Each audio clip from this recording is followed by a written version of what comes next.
నమస్తే రమగారు. నమస్తే జయ.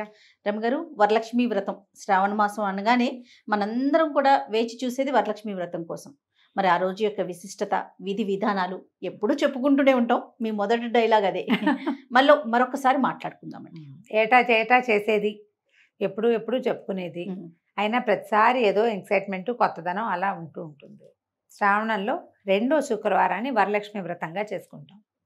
అయితే ఇది ఆనవాయితీ ఉంది లేదు లేకుండా, ఆనవాయితీ ఉన్నవాళ్ళు అంటే ఇంట్లో ప్రతిమని పెట్టి, అమ్మవారి ప్రతిమని తయారు చేసుకుని కలశం పెట్టి అమ్మవారిని బాగా అలంకరించి 16 కొడుములు వాయనం ఇచ్చి ఇంతమంది ముత్తైదువులను పెట్టి లెక్కగా చేసుకునే వాళ్ళు చక్కగా చేసుకుంటారు. వాళ్ళు ఇంట్లో ఎలా అలవాటు ఉందో అలా ఇక ఆ రకంగా వెళ్ళిపోతారు.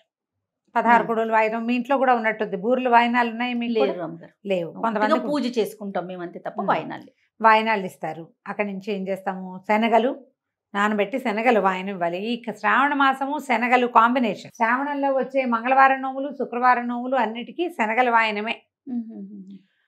ఈ మన లక్ష్మీదేవికి అని, శుక్రుడికి ప్రీతని, ఇట్లా రకరకాలుగా చెప్తారు. ఈ ఇన్ని రకాలకి కలిపి మొత్తానికి శ్రావణము శనగలు కాంబినేషన్లో నడుస్తూ ఉంటాయి. మన ఇంట్లో ఆనవాయితీ లేకపోయినా మనం శుక్రవారాలు పూజ చేసుకోవచ్చు, వరలక్ష్మి వ్రతం చేసుకోవచ్చు. వ్రతంగా కాకుండా పూజగా చేసుకోండి. కలశం పెట్టకపోతే అమ్మవారిది చిన్న ప్రతిమ కానీ, ఫోటో కానీ, కూర్చున్న లక్ష్మీదేవి ఇట్లా వరాలు ఇస్తున్నట్టుగా చేతి నుంచి ధనవర్షం కురిసేది అలా కనపడుతుంది కదా, అట్లాంటి ఒక పటం ఏదైనా పెట్టుకోండి. చక్కగా గంధం పెట్టి బొట్టు పెట్టుకోవటం, కసిన పువ్వుల దండ వేయటం ఒకటి, లక్ష్మీ అష్టోత్తరం చదువుకొని నామాలు చదువుకోవటం, పువ్వులు సమర్పించడం, ధూపం దీపం నైవేద్యం తాంబూలం. ఆ తర్వాత మనం ఇంట్లో చుట్టుపక్కల వాళ్ళు ఎవరికైనా తాంబూలాలు ఇచ్చుకోవచ్చు. సింపుల్గా కూడా చేసుకోవచ్చు, హెవీగా గ్రాండ్గా చాలా బాగా అలంకరించి లావిష్గా కూడా చేసుకోవచ్చు. లావిష్గా చేసుకోవచ్చు, గ్రాండ్గా చేసుకోవచ్చు. 100 మందిని పిలవచ్చు, 100 తాంబూలాలు కట్టి అందరికీ తాంబూలాలు పంచవచ్చు. ఈ రోజుల్లో ఎంత చిన్నదైనా సరే తాంబూలం కనుక ఇస్తే మంచి ఫలితం లభిస్తుంది. పళ్ళు తమలపాకులు, ఏ పండు కుదిరితే ఏ పండు ఆ పండు, పసుపు కుంకుమలు, వక్కలు, తర్వాత ఏమైనా అలంకార సామాగ్రి అంటే బొట్టులు, తిలకం సీసాలు, తిలకాలు, కాటుకు భరణలు, తర్వాత ఆడవాళ్ళకి ఉపయోగపడే వస్తువులు ఏవైనా అలాంటివి కూడా ఇచ్చుకోవచ్చు. అలాంటివి ఇచ్చినా కూడా మంచి ఫలితం లభిస్తుంది. మంచిది ముందు ప్రధానమైంది. మనం ఏదైనా అలా అన్నీ కొనుక్కొచ్చి చక్కగా అరేంజ్ ఎవరి చేతుల్లో పెట్టి అబ్బో అని వాళ్ళు అనగానే మనకు ఒక సంతోషం ఉప్పెంగుతుంది, ఎంత ఉత్సాహం వస్తుంది. అసలు పాజిటివ్ వైబ్స్ అన్నమాట. Positive vibes. ఆ పాజిటివ్ వైబ్స్ కోసం మనం ఇలా ఏదైనా చేసుకోవచ్చు. పళ్ళు తమలపాకులు, ఒకవేళ పళ్ళు గిళ్ళు కుదరలేదు, వాన ఎక్కువగా ఉంది, పళ్ళు తేలిపోయింది, ఖర్జూర పళ్ళు పెట్టివ్వండి. ఎండు ఖర్జూరాలు ముందే కొనుక్కుని ఫ్రిడ్జ్లో ఉన్న డబ్బాలోనూ పోసి పెట్టుకోవచ్చు కదా.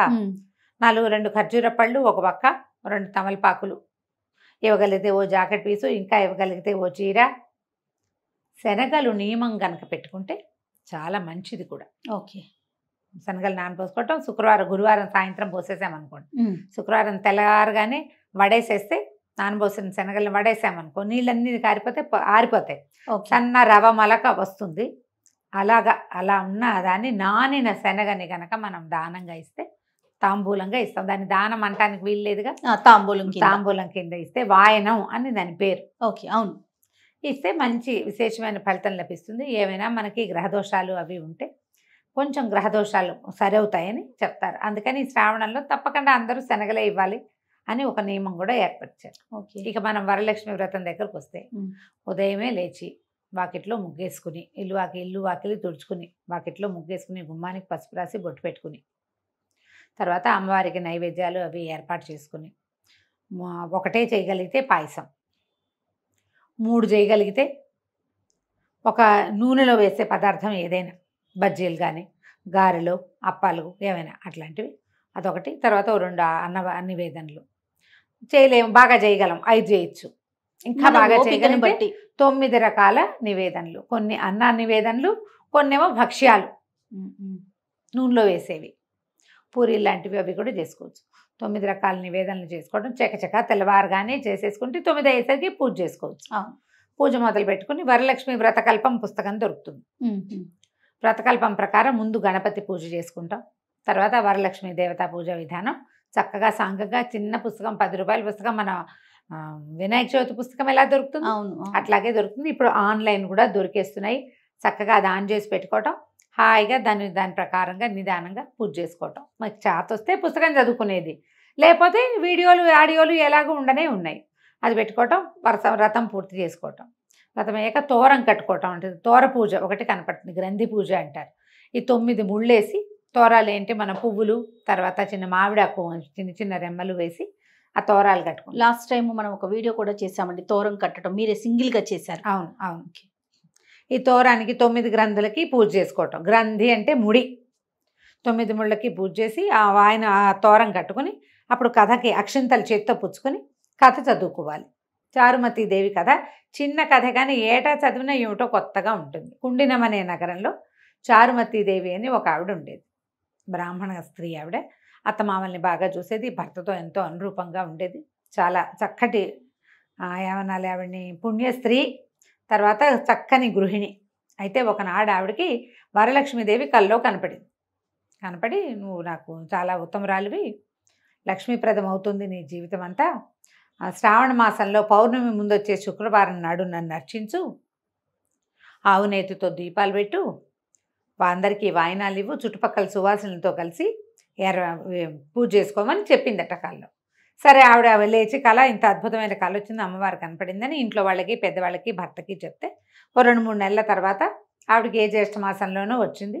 తర్వాత జ్యేష్ఠం ఆషాఢం గడిచాక శ్రావణం వచ్చాక ఈ వరలక్ష్మి వ్రతం 2వ వారం వచ్చేసరికల్లా ఆవిడ చుట్టుపక్కల వాళ్ళందరినీ పిలిచి చక్కగా ఇంటి మధ్యలో గోమయంతో బాగా అలికి ఒక మండపాన్ని ఏర్పరిచి, పంచపల్లవాలు అంటారు. పంచపల్లవ అంటే మర్రి, రావి, జువ్వి, మేడి, మర్రి, రావి, జువ్వి, మేడి, మామిడి, ఈ 5 రకాల వాటి ఆకులతోటి కలశాన్ని ఏర్పరిచి చక్కగా పూజ చేసుకున్నారు.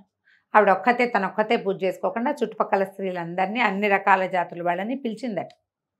పిలిస్తే అందరూ కలిసి పూజ చేసుకున్నారు. పూజ మొత్తం ఒక బ్రాహ్మణుడికి వాయినాలు ఇచ్చారు. ఈ పూజ చేయించిన ఆయనకి దాంబూలం ఇచ్చి సాటి స్త్రీలకి వాయినాలు ఇచ్చుకున్నారు ఒకళ్ళకొకళ్ళు. అంతా అయ్యాక ఈ మండపానికి ప్రదక్షిణ చేశారట. మండపం ప్రదక్షిణ చేస్తుంటే మొదటి ప్రదక్షిణానికి వాళ్ళకి పాదాలకి బంగారు పట్టీలు వచ్చేసినాయి, పాదాలకు అలంకారాలు వచ్చినాయి. రెండోసారి తిరిగేసరికల్లా చేతులకి మెళ్ళలోకి అన్ని రకాల ఆభరణాలు వాటంతటవే వచ్చేసాయి. 3వ ప్రదక్షిణ పూర్తయ్యేసరికల్లా వాళ్ళ ఎవరెవరి స్త్రీలు వీళ్ళ ఇంటికి వచ్చారో వాళ్ళందరి కోసం వాళ్ళ ఇళ్ళ నుంచి, అంతకుముందు వాళ్ళు కాలినడకన వచ్చారు, బళ్ళు, వాహనాలు, గుర్రపు బళ్ళు, బోల్డని వాహనాలు అవి వచ్చేసినాయి. అంటే వాళ్ళ ఇళ్లలో కూడా సమృద్ధి వచ్చేసింది అనమాట. వీళ్ళ ఇల్లంతా బంగారు వర్షం కురిసినంత ఘనంగా అయిపోయింది చారుమతి దేవి ఇంటికి. వాళ్ళందరూ మెచ్చుకున్నారు, ఈవిడ ఘనతే ఘనత. అట్లాంటి అవకాశం ఎందుకు వచ్చిందంటే ఉత్తమ స్త్రీగా ఉండటం. అంతే. ఆడవాళ్ళ ఇంట్లో చక్కగా శుభ్రంగా పనిచేసుకోవాలి, ఇల్లు శుభ్రంగా ఉంచాలి, పెద్దవాళ్ళని గౌరవించాలి, భర్తని గౌరవించాలి, ఇంట్లో ఉండే పూజా విధానాన్ని ఆచరించాలి. దానికోసమే చెప్తారు, ఇవన్నీ ఆచరించిన వాడికి లక్ష్మి వస్తుంది. సంపద, అబండెన్స్ అంటే ఏం కావాలంటే అది రావాలంటే మీరు ఎలా ఉండాలో అలా ఉండాలని చెప్తుంది కదా. కరెక్ట్ అండి. మీకు గృహిణిగా మీ బాధ్యతలు పూర్తిగా మీరు చేయండి, మీకు రావాల్సింది తప్పకుండా వస్తుంది, అదే వస్తుంది, కావాల్సింది కూడా వస్తుంది. రావాల్సిందే కాకుండా మీరు ఉండాల్సిన విధంగా ఉంటే మీకు కావాల్సింది కూడా మీకు లభిస్తుంది అని చెప్తుందన్నమాట ఈ కథ. ఒక నీతి ఉంది ఇందులో. మరి సరే, ఇది కాదు, అందరూ వాళ్ళ తమ వాయినాలు అవి పుచ్చుకొని ఈ చారుమతి దేవిని వీడుకొల్పి అక్కడి నుంచి తమ ఇళ్ళకి వెళ్ళిపోయారు. అందరూ కూడా ధనకనక వస్తువు వాహనాలన్నిటితోటి వాళ్ళ ఇళ్ళన్నీ నిండిపోయినాయట. అప్పటి నుంచి ఆ రాజుగారు కూడా తెలుసుకుని ఈ వార్త, అందరూ ఈ 2వ వారం నాడు మీరు వరలక్ష్మి వ్రతాన్ని చేసుకోండి, అందరూ చారుమతి దేవిలాగా ఉత్తమ స్త్రీలుగా, ఉత్తమ ఇల్లాళ్ళుగా ఉండండి అని ఒక చాటింపు వేయించారు.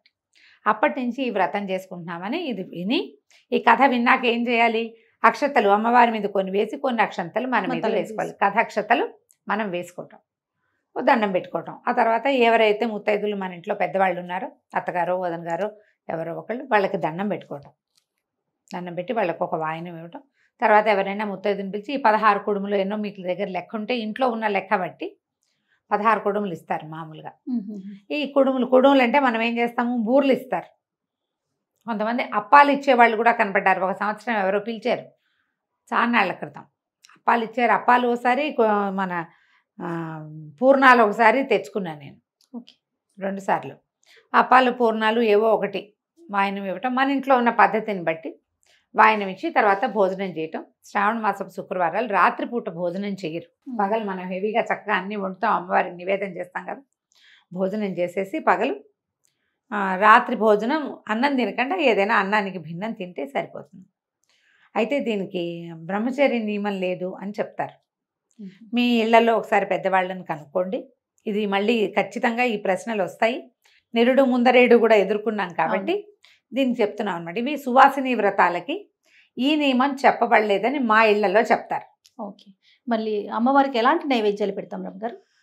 అన్న నివేదన అంటే పాయసము, పులిహోర, దద్దోజనము, చక్ర పొంగలి, తర్వాత ఏమో మన గారెలు, బూరెలు, అప్పాలు, పూరీలు, మైసూర్పాకు, బజ్జీలు, ఉల్లి వెల్లుల్లి వాడకుండా, మసాలాలు అవి వేయకుండా, ఇవి కాకుండా ఇంకా మీ ఇళ్లలో ఏం చేస్తారో పాలతాలికలు కూడా చేస్తారు కదా, పాల పూరీలు, అలా ఏవైనా నివేదన చేసుకోవచ్చు.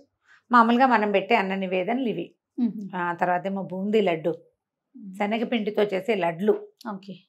శనగపిండి లడ్డూలు చేస్తారు కదా. ఆ తర్వాత ఏమో మన బేసన్కా లడ్డు అని పిండిని వేయించి చేసేది, అలాంటివి కూడా నివేదన చేస్తారు. శనగపిండి ఆమెకి ఇష్టమని, లక్ష్మీదేవికి శనగపిండి ప్రీతని, అందుకని ఈ శనగలు కూడా ఇవ్వాలన్న ఇది ఆ నియమం పెట్టుకున్నారు.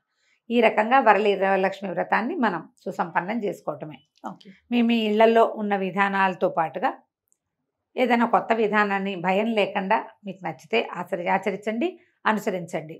పెద్దగా పూజ చేసుకోకపోయినా ఇంటికి ఎవరైనా వస్తే వాళ్ళకి కాస్త బొట్టు పెట్టి తాంబూలం ఇవ్వండి. అది మంచిది. ఈ రోజుల్లో ఇలా ఇవ్వడం వల్ల మనకి రావాల్సింది చక్కగా సజావుగా రావాల్సిన వేళకి అందుతుందని చెప్తారు పెద్దవాళ్ళు. ఇచ్చుకుంటే మంచిదే కదమ్మా. అధికస్య అధికం ఫలం, దానికి లెక్క లేదు. అంతమందికే ఇన్నే కాదు, మన ఇంట్లో ఉండే పళ్ళన్నీ అరటిపళ్ళన్నీ అయిపోయినాయి, 2 ఖర్జూరాలైనా బొట్టు పెట్టి ఇవ్వండి. ఘనతగా ఇవ్వగలిగితే మంచిదే, లేకపోయినా ఇలాగైనా ఏ పళ్ళు లేవు, ఒట్టిగా బొట్టు పెట్టండి. శుక్రవారం ఇంటికి వచ్చిన వాళ్ళకి బొట్టు పెట్టకుండా ముత్తైదుని పంపించకూడదు. తర్వాత రూపు కూడా కట్టుకుంటారు కదా రమ్మగారు, ఆచారాన్ని బట్టి. అదేంటంటే ఆచారమే కాదు జయ, బంగారం కొనుక్కునేందుకు ఒక విధానం. అది వరలక్ష్మి వ్రతానికి కొత్త రూపు కొనుక్కుంటాం అంటే 1 గ్రామో 2 గ్రామ్సో పెడతారా. ఈ సంవత్సరం 1 గ్రామ్ బంగారం కొనుక్కున్నట్టే కదా. ఆ బంగారం కొనుక్కున్నాం, ఆ రూపుకే పూజ చేసుకుంటాము. ఆ రూపుని తీసి మెళ్ళో కట్టుకోవచ్చు. రూపుని కట్టుకుంటారు. ఒకవేళ అలా చెయ్యరు, ఏదో వస్తువు కొంటారు, ఆ వస్తువుని అమ్మవారి మెళ్ళో వేయండి, మనం అలంకారం అమ్మవారి దగ్గర పెట్టండి, అమ్మవారికే అలంకరించండి, కలశానికి అలంకరించవచ్చు. మన మామూలుగా పూజా విధానం ఏముందో అక్కడ ఆ దేవుడి దగ్గర అట్లా పెట్టేసుకుంటే సరిపోతుంది. పూజించిన తర్వాత వస్తువు తీసి మెళ్ళో పెట్టుకోవచ్చు. బంగారం కొనుక్కోవడానికి ఇది ఒక పాయింట్. అయితే ఏంటంటే ఒకళ్ళు అడిగారు నన్ను, ఉండండి ఆ పాయింట్ కూడా చెప్తాను. ఈ లక్ష్మీ రూపులు కొనుక్కుంటాం కదండి, పూజ చేసుకుంటాం, అవి చెరిపించచ్చా? బంగారమే కదమ్మా. అదే కదా, బంగారమనే కొనుక్కున్నాము, ప్రతిమ విశేషం ఉంది కాబట్టి అందులో ఈరోజు పూజ చేసావు, మెళ్ళో కట్టుకో, తర్వాత దాన్ని తీసి పక్క పెట్టుకుంటారు. ఎట్లాగా ఎన్ని రూపాయలు వేసుకుంటారు, ఏటా కొంటారు కదా. మొత్తం ఆవిడెవరో చెప్పారు, మొత్తం 15 రూపాయలు 18 రూపాయలు ఉన్నాయట, అవన్నీ కలిపి ఇప్పుడు దండలు ఇలా వేసుకుంటున్నాం కదా మనం, అలా చేయించుకున్నారట. సరే చేయించుకోండి, సంతోషం. లేకపోతే ఏ వస్తువో చేయించుకునేటప్పుడు ఈ రూపాయలన్నీ వేసి చేసేసుకోవచ్చు, అంత భయపడక్కర్లేదు. మా అత్తగారు పనికిరాదన్నారండి, నేనేం చేయను. నేను అప్పుడు నా గొంతులో గుటకబడింది అనమాట. నాకు మెత్తగారు వద్దంటుంటే నేను అవునని ఎట్లా చెప్తాను. మీ అత్తగారిని కన్విన్స్ చేద్దాం, ఆవిడకే ఫోన్ ఇవ్వండి అని అత్తగారిని కన్విన్స్ చేశాను నేను. ఓకే, ఒప్పుకున్నారండి ఆవిడ. మరి ఎవరో ఒకళ్ళు పెద్ద మనిషి చెప్తుంటే మాట వినాలి కదా. ఇప్పుడు లోపలికి వెళ్ళిన కొద్దీ ప్రశ్నలు పెరిగిపోతా ఉంటాయి కదండి, ఎక్కడికక్కడ తగ్గించుకునే ప్రయత్నం చేయాలి కదా. భక్తి చేయించుకున్నాం, అయిపోయింది, దాన్ని మనం మనకే వాడుకుంటాం కదా. అదే బంగారు వస్తువుపై ఎప్పుడైనా బంగారము పూజనీయమైన లోహమే కదా. బంగారము మనం ఎక్కడ పడితే అక్కడ పారేయం, ఎక్కడ పడితే అక్కడ పెట్టుకోం. ధరించే వస్తువు శ్రద్ధగా, ఆసక్తిగా, ప్రేమగా, భక్తిగా, బోళ్ళని భయంగా, బోళ్ళని ఉంటాయి భావాలు దాంతో. అవన్నీ ఉన్నప్పుడు లక్ష్మిని ఎట్లా గౌరవిస్తామో బంగారాన్ని కూడా అలాగే గౌరవిస్తామండి. అంత తప్పేం లేదు, చేయించుకొని ఇవ్వండి, ఏం కాదు అని చెప్పా. ఆ అమ్మాయికి కూడా చెప్పా, చూసావా మీ అత్తగారు నేను ఒప్పించాను, ఇలా అత్తగారు వద్దన్నది నాతో అవుననిపించుకుందామని చూడొద్దు, ఒకవేళ చూస్తే నన్ను ఒప్పించాలి ముందు. కాబట్టి పర్వాలేదు, చేసుకోవచ్చు. నేనైతే పెద్దగా రూపులు అవి కొన్న చేయ, కొంటే గోల్డ్ ఏదైనా కొనుక్కుంటా పెడతాను. కొంటే అని క్లాస్ ఉంది కదా, ఏటా నేనేమీ కొంటలేదు. సంతోషం రమ్మ గారు, నమస్తే.